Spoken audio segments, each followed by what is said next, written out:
Hi, and welcome to this quick tutorial on how to get started with Blogger.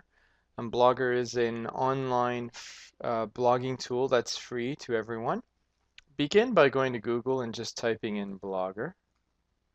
And you will notice that the first one that appears is blogger.com. You can always just type that into your URL. And Blogger is a pretty quick way to get blogging. What is blogging? It's simply web logs, and that's why they've shortened it to the word blog. And it's much like a journal or a way of engaging in citizen journalism. It's really a huge phenomenon. It's great, and as you can see, people are self-published now all over the world. Doesn't mean they're experts, but it certainly means that we can get involved as well. So, step one, get started. So click on the Get Started button and you will come to a page that looks like this. Create a Google account, if you will. And if you already have a Google account, that's fine. You can sign in. I already have a Google account, but I'm going to show you what happens when I create it, even with my own Gmail address. I'm just going to follow the steps that are presented to me.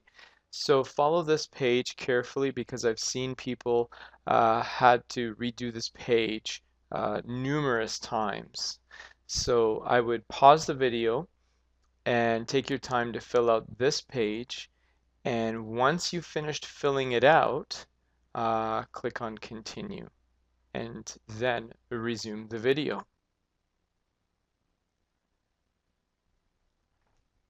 Step two is asking you to name your blog. So you'll have to give it an interesting title, and perhaps you can give it a title that you've thought about.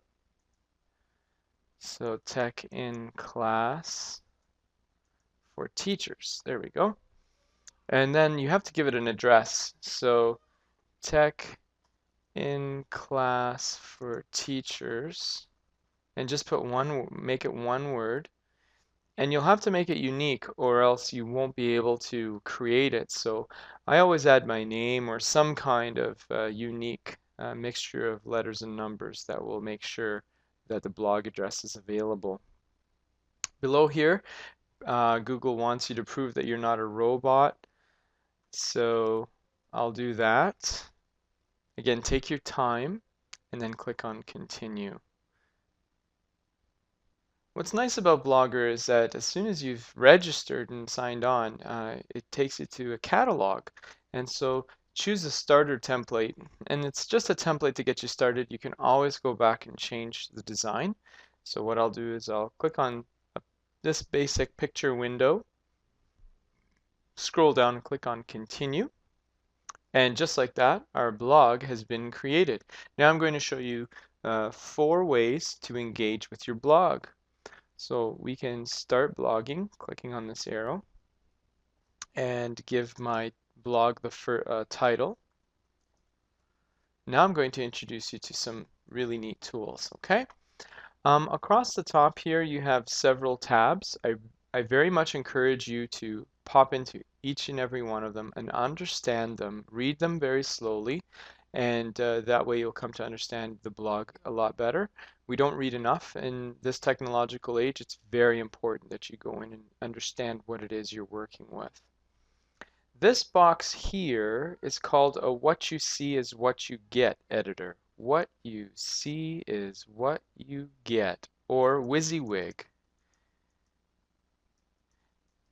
Now, a WYSIWYG editor, basically, in its most basic form, levels the playing field between computer programmers, or at least web designers, and us, regular folk. It allows us to type whatever we want into this box, and this box will convert whatever is inside that box into code, which is really nice. And so let's talk about what we can do with this box. The first thing, of course, is as you just saw, is I've added text. So this text, we can change the font. Okay, it's limited, but hey, that's the way it goes.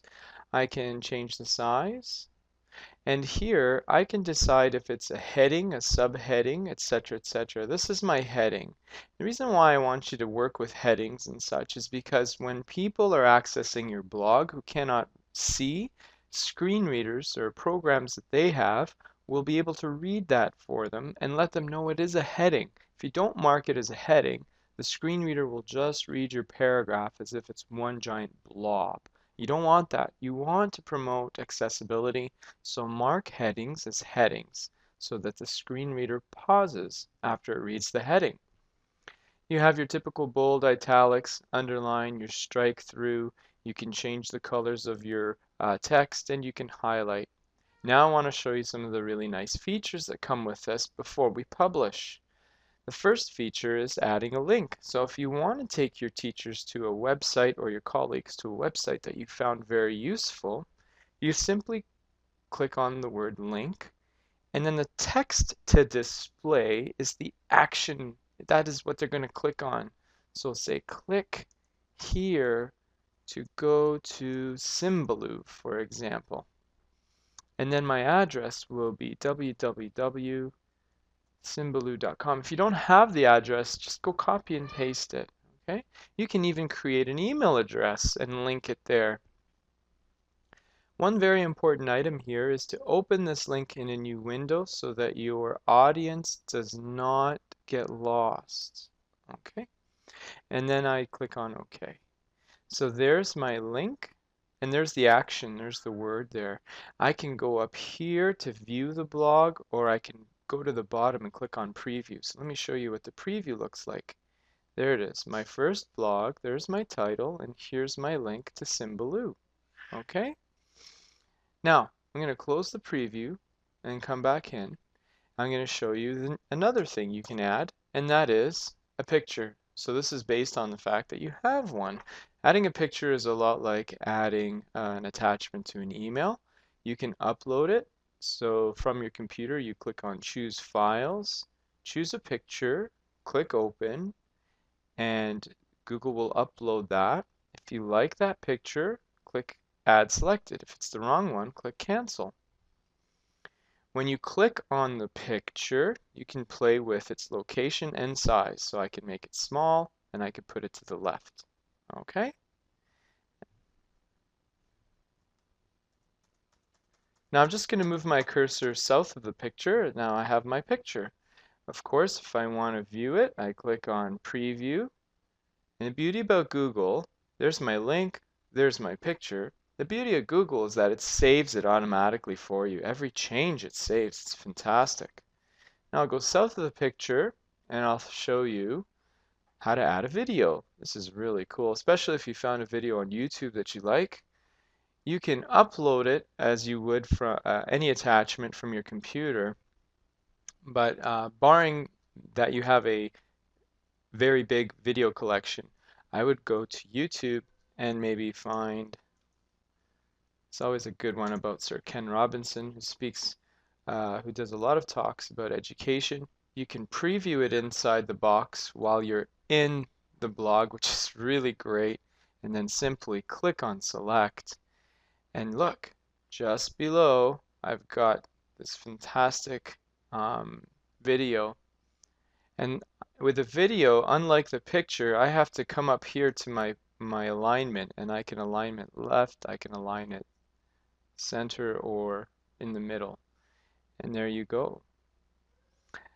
All right, if I want to save it, again, it's automatically saved. If I want to preview it, I click on preview. It'll open up a new tab, and here it is. And look, people can play the video right inside the blog. It looks so fancy. And the last thing I want to draw your attention to, since you might be a beginner blogger, is to go into the settings of your blog. Again, I very much encourage you to go into every aspect of your blog, but for the beginners, I want you to click on Settings, and across the top here, you have different types of settings, but I'd like you to go to Comments, and this is where you can decide to show or hide comments. This is very important, especially if you have children or students in your class. Until you establish the etiquette for online commenting, I would hide all comments from the very beginning, and thereby it disables the students. It won't show their comments, and that's very critical. When you're comfortable with managing their comments, then by all means you can show them once you've established the etiquette of commenting. And there you have it.